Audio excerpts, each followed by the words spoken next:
ओवैसी का बयान पाकिस्तान को लेकर। ओवैसी साहब वो है जिन्हें अक्सर लोग गलत समझ लेते हैं, लेकिन इस बार 2025 के पहलगाम आतंकवादी हमले पर भारत पाकिस्तान तनाव पर जो बातें कही वो हर भारतीय के दिल को छू गई। उनकी आवाज में जोश था, सच था और भारत के लिए बेपनाह मोहब्बत थी। बिना हिचके, बिना संकोच किए पाकिस्तान का नाम लेकर कहा कि पाकिस्तान वो मुल्क है जिसके जमीन से आतंक का धंधा चलता है। जब तक ये बंद नहीं होगा शांति की बातें बेकार है। उन्होंने पहलगाम हमले के आतंकवादियों को सजा देने की मांग की। इस बात का भी जिक्र किया कि आतंकवादियों ने धर्म देखकर मारा, पहचान देखकर मारी और उन आतंकवादियों को ठोकना हमारी जिम्मेदारी है। इस बार ओवैसी ने सरकार के सेना के कदमों की तारीफ की। कहा हमारी सेना आतंकवादियों को सही जवाब दे रही है। पाकिस्तान के पाखंड को भी बेनकाब कर दिया। पाकिस्तान ने दरअसल अपने सैन्य ऑपरेशन को बुनियान अल मसरूस नाम दिया था, जो कुरान से लिया गया था।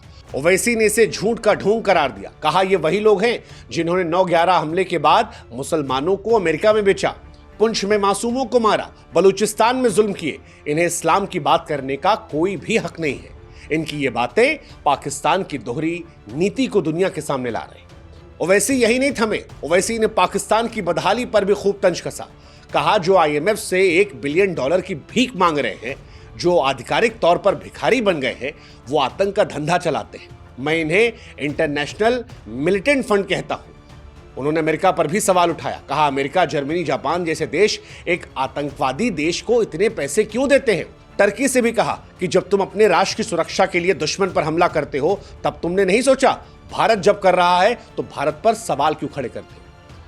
ओवैसी का टर्की पर सवाल उठाना, पाकिस्तान पर सवाल उठाना इस देश में लोगों को ताकत देता है, क्योंकि कई बार लोग धर्म के नाम पर सॉफ्ट होते हैं, लेकिन जब ओवैसी जैसा नेता इतनी मजबूती से, इतने तीखे तंज में ये बात कहता है कि मुसलमान हम बाद में हैं, पहले हम भारत के वासी हैं और भारत सबसे पहले आता है, तो फिर इस देश में यंग लड़के जो ओवैसी को सुन रहे हैं उन्हें भी एक नया जोश मिलता है और देशभक्ति की भावना से वो भी लबरेज होते हैं।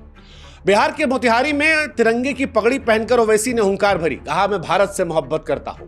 मेरी आलोचना वोट की सियासत के लिए नहीं, सच्ची देशभक्ति के लिए है। ओवैसी ने इस देश के मुसलमानों से कहा कि अगर जिहाद करने का शौक है तो फिर आतंकवाद के खिलाफ जिहाद करो।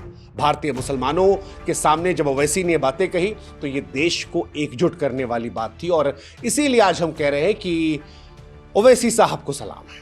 ओवैसी ने भारत के 23 करोड़ मुसलमानों से कहा कि सुनो, हम वो मुसलमान हैं जिन्होंने 2 राष्ट्र के सिद्धांत को ठुकराया, लोकतांत्रिक भारत चुना। हम पाकिस्तान नहीं है।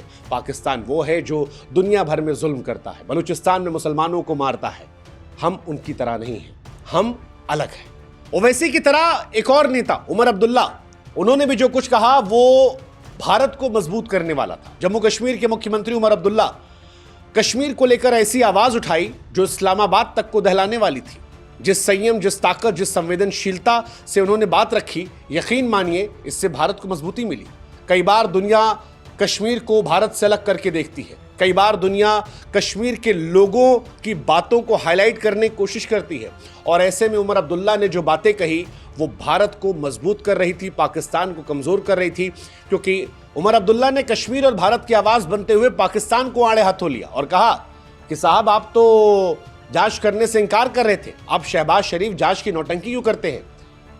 सीज फायर को लेकर कहा कि यह अच्छा कदम है, काश पहले हुआ होता, जिंदगियां बच जाती। लेकिन यह भी कहा कि शांति तभी मुमकिन है जब पाकिस्तान आतंकवाद पर सीमा पर रोक लगाएगा। कश्मीरियों की फिक्र करते हुए कहा कि कश्मीरियों की जान की हमें परवाह है और पाकिस्तान उसको लेना चाहता है। सबसे बड़ी बात जो उमर अब्दुल्ला ने कही वो थी अमेरिकी राष्ट्रपति डोनाल्ड ट्रंप के बयान को लेकर। आपको याद होगा डोनाल्ड ट्रंप ने कहा था कि कश्मीर के मसले पर फिर से बात की जाएगी। उमर अब्दुल्ला ने साफ लफ्जों में कह दिया कि कश्मीर भारत का आंतरिक मामला है, इसे कोई बाहरी ताकत मुद्दा नहीं बना सकती। उनकी ये बात कश्मीर को भारत का भिन्न हिस्सा होने का गर्व दिखाती है और दुनिया को यह संदेश देती है कि कश्मीर भारत का है। उनकी ये बात दुनिया को एहसास कराती है कश्मीर भारत का है। उमर आगे बढ़कर कहते हैं कि कश्मीर के लोग शांति चाहते हैं, वो नहीं चाहते कि उनके बच्चे डर में जिए। उनकी बातें कश्मीरियों के दर्द को देश तक पहुंचा रही थी। उमर की आवाज ने न सिर्फ पाकिस्तान को जवाब दिया बल्कि कश्मीरियों को भी यह भरोसा दिया कि वो अकेले नहीं है। उनकी शांति की अपील, जवाबदेही की मांग ने आज पूरे देश का दिल जीत लिया है। उमर अब्दुल्ला ने जो कहा वो कश्मीर और कश्मीरियत से आई वो आवाज थी जिसे पूरा देश आज महसूस कर रहा है।